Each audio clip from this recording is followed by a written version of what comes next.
ಪರಿಪಾಲಕನಾದ ಸಂತ ಅಂತೋಣಿ,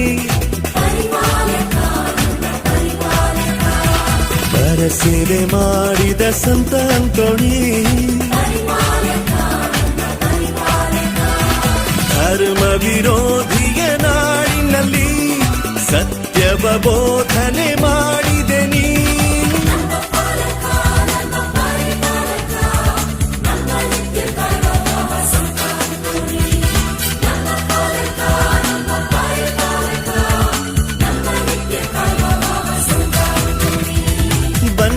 ಬನ್ನಿ ಭಕ್ತರೆ ಪುಣ್ಯಕ್ಷೇತ್ರಕ್ಕೆ ಬಂದು ಕೇಳಿ ಸಂತರ ಪುಣ್ಯ ಬರವಾ.